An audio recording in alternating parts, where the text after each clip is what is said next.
Halo saudara-saudara yang terkasih di dalam Kristus, bertemu lagi di Summary Daily Bible School.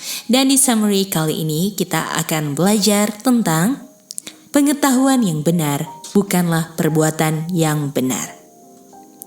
Kita tahu kondisi manusia di Roma 7 ayat 18.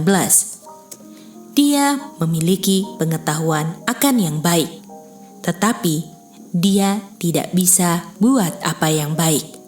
Artinya, pengetahuan yang baik tidak sama dengan melakukan apa yang baik. Dalam bahasa Inggrisnya, the right knowledge is not the right doing. Artinya, saya tidak bisa dibilang righteous kalau cuma tahu apa yang benar, karena saya harus bikin yang benar juga. Artinya, right knowledge itu bukan the right doing.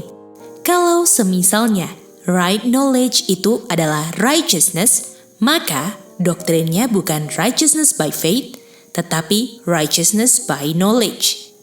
Artinya, righteousness by faith itu bukanlah righteousness by knowledge. Walaupun kita sudah belajar bahwa faith itu adalah the right doing. Artinya kalau faith itu adalah the right doing, artinya righteousness by righteousness. Sehingga kamu diperhitungkan righteous karena kamu righteous. Karena faith itu adalah righteousness. Kalau dikatakan right knowledge adalah righteousness, itu salah. Karena yang benar adalah righteousness is the right knowledge. Bukan right knowledge adalah righteousness. Karena orang yang righteous atau memiliki righteousness itu sudah pasti ada right knowledge. Artinya, orang yang righteous itu memiliki right knowledge dan melakukan the right doing. Karena orang yang righteous akan bikin apa yang dia tahu benar. Nah, mari sekarang kita lihat apa artinya righteousness dari contoh Abram di Kejadian 15. Abram tidak ada anak, lalu dia menganjurkan Eliezer. Artinya di sini dia menganjurkan anak. Lalu jawabannya Tuhan terhadap anjuran Abraham adalah tidak. Artinya Tuhan bilang tidak kepada semua usaha Abraham. Karena kenapa Tuhan mengatakan tidak kepada semua anjuran Abraham? Karena Tuhanlah yang melakukan semua. Jadi Abraham tidak ada anak. Lalu Abraham mau anjurkan Eliezer.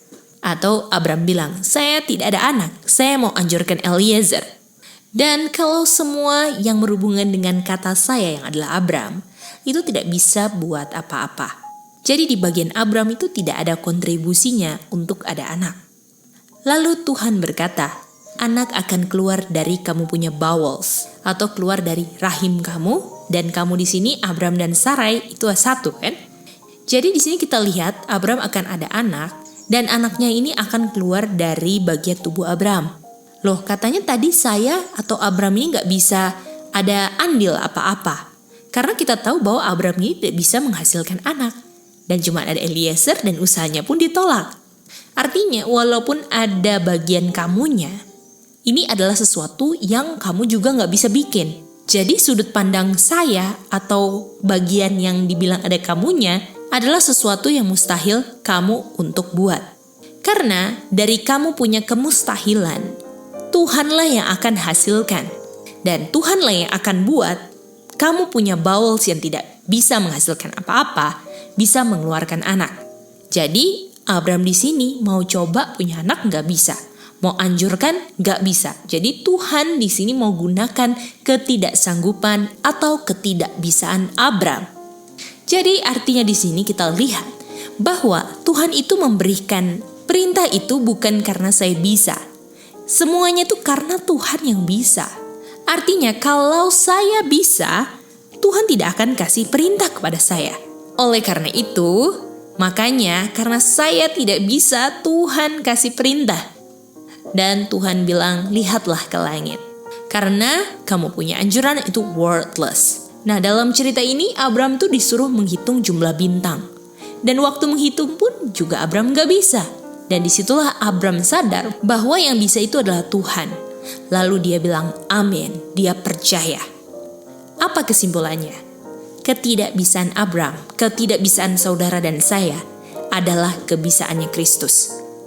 Artinya, kebisaannya Kristus yang dipercaya oleh Abraham. Atau Abraham punya percaya pada Tuhan yang bisa, itu artinya adalah righteousness. Artinya apa kesimpulannya? Righteousness artinya saya percaya Tuhan bisa. Karena saya memang tidak bisa menurut. Tapi kalau Tuhan yang bilang, kalau Tuhan yang perintahkan, saya bisa menurut karena kebisaan itu miliknya Tuhan, bukan milik saya. Biarlah dari pelajaran kali ini kita lebih mengerti apa itu righteousness by faith. Dan pengalaman Abraham biarlah menguatkan perjalanan kita sebagai pengembara di bumi ini. Tuhan memberkati.